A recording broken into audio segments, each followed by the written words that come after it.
Hello and welcome everyone. Thank you very much for tuning in. This is a screencast thematic presentation and recording for the second half of the warrant packet cycle that we're currently on. Please remember that your task here is to write down the questions and the answers as they coincide with the warrant packet template and the presentation. And please also remember to format your content in a different colored font.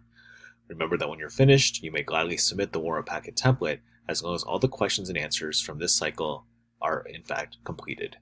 Let's go ahead and get started and continue and delve deeper with the last question of the day for the unit on mass media. Now, for this particular question, we're essentially going to be talking about media regulation. So let's go ahead and look at this right here. Here's the question. What key characteristics define and describe media regulation, mass media, and in our democracy of today? So for this lesson, we're going to be looking at fundamental components of media regulation and some of the controversies that come from it. Here's your answer. Regulation can best be defined as the oversight of news media sources, networks, and business by government and entities in government. Essentially, media regulation is what keeps media functioning correctly and by law and by standard. Policies are put in place, and these series of laws often deal with licensing, content, clarity, and quality of media news networks and sources. Models are also heavily regulated and watched carefully by government and entities. So, for example, government might limit business models or modify them to prevent a monopoly and to prevent a conglomeration. Additionally, media regulation is focused on censorship, which is the system of checks and balances, if you will, on companies and individuals in different forms of media. This, of course, could be watching how news reporters behave on news channels, and additionally watching social media too for any violations of policies.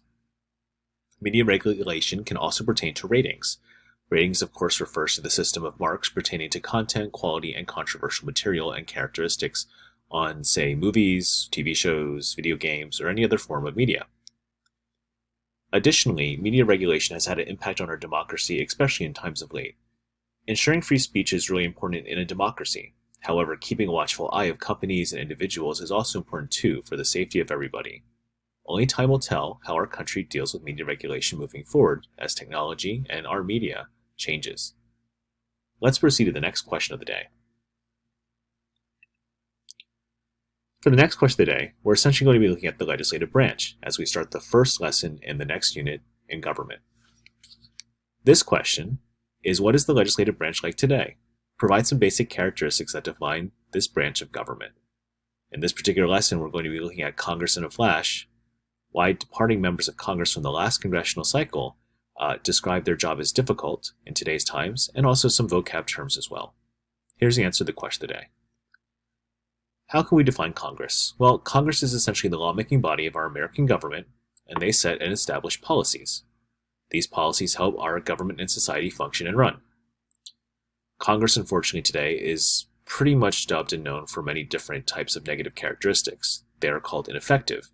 Many people see Congress today as passing too few pieces of legislation, especially in times of crisis.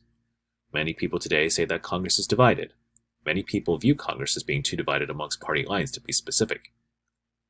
Additionally, many people say that congressional members often have flawed missions or point of views, in the sense that many people who are actually in Congress struggle between whether or not they should have a district agenda or a state agenda representing their constituents, or a beltway agenda representing their party and greater national level. Sometimes these interests do not mesh, so to speak, for the best possible outcomes. Money is also a big issue in terms of Congress and the legislative branch. Many people today are disgusted by the hordes and magnitudes of amounts of money that are pushed into bills or campaigning or special interests, and we're going to talk about more how we can fix that later on.